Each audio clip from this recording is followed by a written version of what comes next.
Friends, welcome back to our channel. ഇപ്പോൾ Chinese kitchen ഇന്ന് വന്നിരിക്കുന്നത് വളരെ വ്യത്യസ്തമായിട്ടുള്ള ഒരു അടയുടെ റെസിപ്പിയാണ്. അട എന്ന് പറയുമ്പോൾ നമ്മൾ ചക്കട ഉണ്ടാക്കിയിട്ടുണ്ട്, അതുപോലെ തന്നെ ഇലയട ഉണ്ടാക്കിയിട്ടുണ്ട്. ഇതും ഇലയിൽ വെച്ച അട തന്നെയാണ്, പക്ഷേ ഇത് ആവിയിൽ വേവിക്കാതെ നമ്മൾ ചീനച്ചട്ടിയിൽ അല്ലെങ്കിൽ ദോശക്കല്ലിൽ വെച്ച് ചുട്ടെടുക്കുന്ന ഒരു അടയാണ് കേട്ടോ. ഇതിന് ശർക്കര ഉരുക്ക് കുറേയധികം ബുദ്ധിമുട്ടൊന്നുമില്ല. ഇതിപ്പോൾ ശർക്കര വെച്ചിട്ടാണ് ഉണ്ടാക്കിയിരിക്കുന്നത്. നിങ്ങൾക്ക് പഞ്ചസാര വെച്ചിട്ട് ഇത് ഉണ്ടാക്കിയെടുക്കാം. ഇത് അരിപ്പൊടിയാണ്, അതിന് പകരം നിങ്ങൾക്ക് ഗോതമ്പ് പൊടിയാണെങ്കിൽ അതും എടുക്കാം.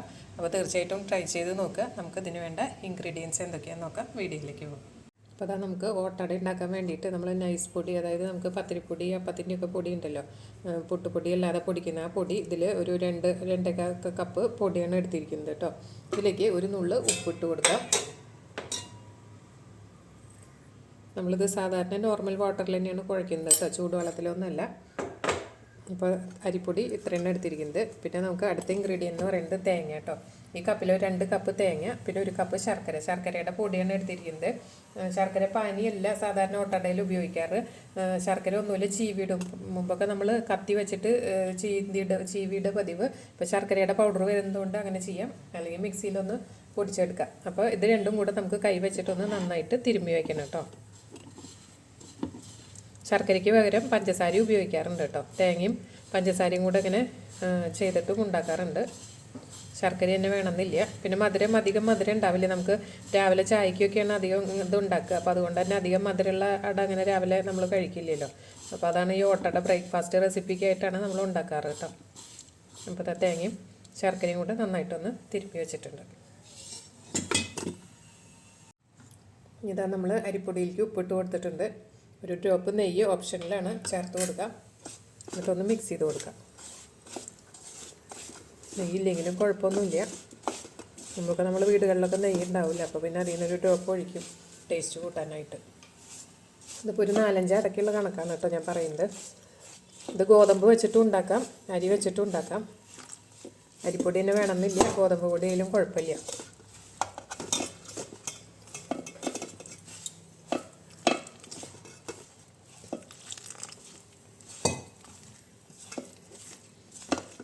നമുക്ക് മൺചട്ടിയിലോ ദോശക്കല്ലിൽ ചുട്ടെടുക്കുമ്പോൾ എന്താണെന്ന് വെച്ചാൽ പിന്നെ ദോശ ഉണ്ടാക്കാൻ പറ്റില്ല. അതുകൊണ്ട് തന്നെ ദോശക്കല്ല് നമ്മൾ ദോശയ്ക്ക് ഉപയോഗിക്കാത്ത കല്ലിൽ ചുട്ടെടുക്കണം. തന്നെ ചീഞ്ചട്ടിയിലാണ് കേട്ടോ നമ്മളൊക്കെ ചുട്ടെടുക്കാറ്.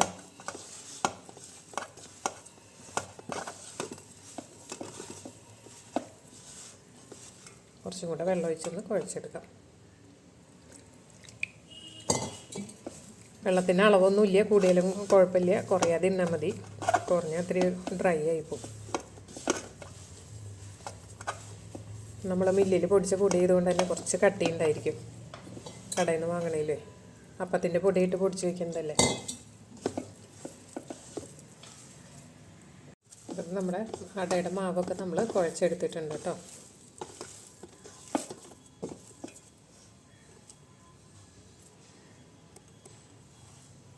ഇനി നമുക്ക് ഓരോ അടയിട്ട് ഇലയിൽ വെച്ച് പരത്തിയെടുക്കാം.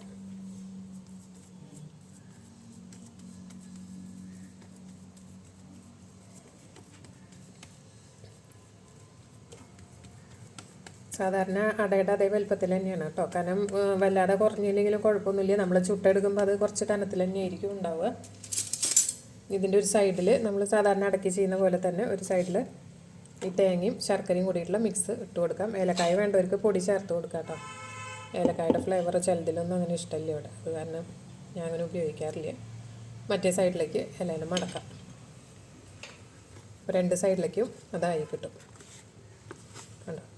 അപ്പോൾ തന്നെ നമ്മുടെ ആദ്യത്തെ ഓട്ടട നന്നായിട്ടുണ്ട് വന്നിട്ടുണ്ട്. ഇനി ഇതൊന്ന് പ്രസ് ചെയ്ത് കൊടുക്കാം കൈ വെച്ചിട്ട്. നമ്മുടെ എല്ലാ ഓട്ടടയും ഇങ്ങനെ പരത്തിയെടുക്കാം.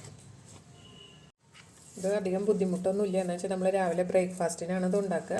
അതുകൊണ്ട് തന്നെ അപ്പോൾ നമ്മൾ എളുപ്പമുള്ള പലഹാരങ്ങളെല്ലാം ഉണ്ടാക്കുക. ഇത് ഇല ചുട്ട പത്തിരി, കൈപ്പത്തിരിയുടെ വീഡിയോ ഉടനെ തന്നെ ചെയ്യുന്നുണ്ട് കേട്ടോ.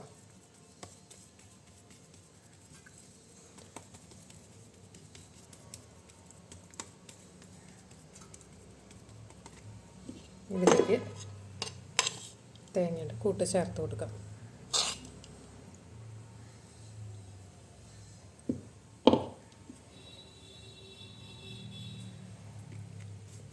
പഞ്ചസാര വെച്ചാലും നല്ല ടേസ്റ്റ് തന്നെയാണ് കേട്ടോ. രണ്ടും അതുപോലെ തന്നെ ഗോതമ്പായാലും ടേസ്റ്റ് തന്നെയാണ്. പഞ്ചസാര വെച്ചിട്ട് നിങ്ങളൊന്ന് ചെയ്ത് നോക്കൂ. ഇനി നമുക്ക് എല്ലാ അടയും ഇങ്ങനെ ചുട്ടെടുക്കാം. ഇനി നമുക്ക് എല്ലാ അടയും ഇങ്ങനെ ഉണ്ടാക്കിയെടുക്കാം.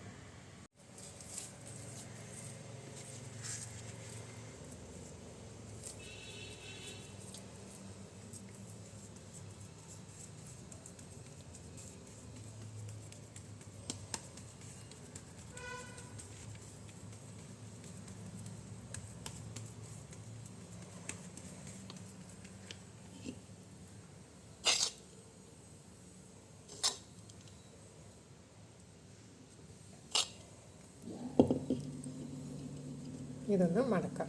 നെയ്യിൻ്റെയും അതുപോലെ തന്നെ ശർക്കരയും തേങ്ങയെല്ലാം കൂടെ നല്ലൊരു സ്മെല്ല് തന്നെയാണ് കേട്ടോ അതിന്. എന്നുവെച്ചാൽ നമ്മൾ ശർക്കര ഉരുക്കുന്നില്ലല്ലോ, അത് വേറൊരു ടേസ്റ്റ് തന്നെയാണ്. അപ്പോൾ എല്ലാം നമുക്ക് ഇങ്ങനെ ഉണ്ടാക്കിയെടുക്കാം.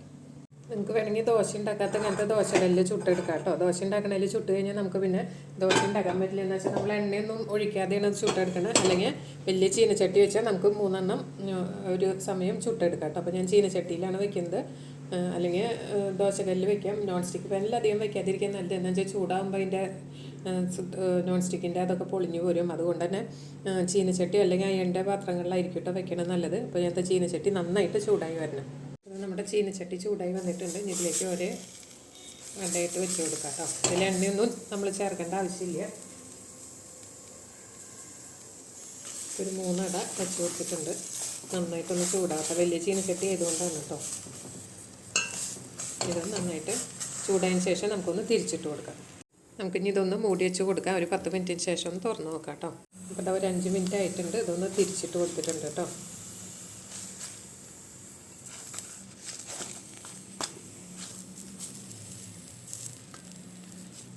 അപ്പോൾ എല്ലാ അടയിൽ നിന്ന് തിരിച്ചിട്ട് കൊടുത്തിട്ടുണ്ട്. ഇത് ഇലയിൽ നിന്ന് വിട്ടു പോകുന്ന പാകമാകുമ്പോൾ 2 സൈഡും നമ്മുടെ അട ആയി വന്നിട്ടുണ്ടാവും കേട്ടോ.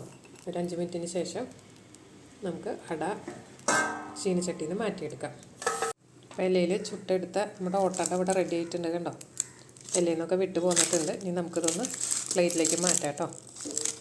അങ്ങനെ എല്ലാ ഓട്ടടയും നമുക്ക് ചുട്ടെടുക്കാം. അപ്പോൾ അത് അടുത്ത അടയും നമ്മൾ വെച്ച് കൊടുത്തിട്ടുണ്ട്. ഇനി ഇതുപോലെ തന്നെ ഒരു 10 മിനിറ്റിൽ ചുട്ടെടുക്കാം. നമ്മുടെ എല്ലാ ഓട്ടടയും ഇവിടെ ചുട്ടെടുത്തിട്ടുണ്ട്. നമ്മുടെ എല്ലാ ഓട്ടടയും ഇവിടെ ചുട്ടെടുത്തിട്ടുണ്ട് കേട്ടോ. നമുക്ക് 5 എണ്ണമാണ് കിട്ടിയത്, അത്രയായിരിക്കും. അപ്പോൾ എല്ലാവരും തീർച്ചയായിട്ടും ഇതൊന്ന് ട്രൈ ചെയ്ത് നോക്കുക. അറിയാത്ത കുട്ടികൾക്കൊക്കെ ഇത് ഉണ്ടാക്കി കൊടുക്കാൻ നല്ലതാണ്. ഗോതമ്പ് വെച്ചിട്ട് ഉണ്ടാക്കി കൊടുക്കാം. അതുപോലെ തന്നെ ശർക്കരയ്ക്ക് പകരം പഞ്ചസാരയും മതി. നമുക്ക് കയ്യിൽ എന്താ അവൈലബിൾ ആയിട്ടുള്ളതെന്ന് വെച്ചാൽ അത് വെച്ചിട്ട് ഉണ്ടാക്കിയെടുക്കാവുന്നതാണ്. എളുപ്പത്തിൽ ബ്രേക്ക്ഫാസ്റ്റ് ആയിട്ടോ അല്ലെങ്കിൽ ഈവനിങ് സ്നാക്സൊക്കെ ആയിട്ട് കൊടുക്കാം കേട്ടോ. അതിൻ്റെ കൂടെ കട്ടൻ കാപ്പിയാണ് കോമ്പിനേഷൻ എന്ന് പറയുന്നത്. കുട്ടികൾ കാപ്പിയൊന്നും കുടിക്കാൻ തന്നെ അവർക്കിത് അങ്ങനെ കൊടുത്താൽ മതി. മധുരം ഉണ്ടല്ലോ, ഇഷ്ടപ്പെടും എല്ലാവർക്കും. കണ്ടോ, ഇത് സോഫ്റ്റ് തന്നെയാണ്. ചുട്ടെടുത്തതാണെന്ന് വെച്ചിട്ട് അങ്ങനെ ഹാർഡൊന്നുമല്ല കേട്ടോ. കുട്ടികൾക്കൊക്കെ കഴിക്കാൻ പറ്റുന്ന ഒരു രീതിയിലാണ്. അപ്പോൾ എല്ലാവരും തീർച്ചയായിട്ടും ഇങ്ങനത്തെ വീഡിയോ ഒക്കെ ഞങ്ങൾ അപ്ലോഡ് ചെയ്യുന്നുണ്ട്. വീഡിയോ കാണുക. സബ്സ്ക്രൈബ് ചെയ്യാതെ കാണുന്നവരുണ്ടെങ്കിൽ ഒന്ന് സബ്സ്ക്രൈബ് ചെയ്യുക. ഇങ്ങനത്തെ വ്യത്യസ്തങ്ങളായ നാടൻ രുചികളും അതുപോലെ തന്നെ നമ്മുടെ കുട്ടികൾക്ക് പറ്റിയ റെസിപ്പീസും ട്രാവലിംഗ് വ്ളോഗും അതുപോലെ തന്നെ ഷോപ്പിംഗ് വ്ളോഗൊക്കെ ഞങ്ങൾ ഡിഫറെൻ്റ് ആയിട്ട് അപ്ലോഡ് ചെയ്യുന്നുണ്ട്. അപ്പോൾ എല്ലാവരും തീർച്ചയായിട്ടും കാണുക. എല്ലാവരും സപ്പോർട്ട് ചെയ്യുക. അടുത്തൊരു അടിപൊളി വീഡിയോ ആയിട്ട് വരുന്നവരേക്കും take care. Bye bye. Thank U.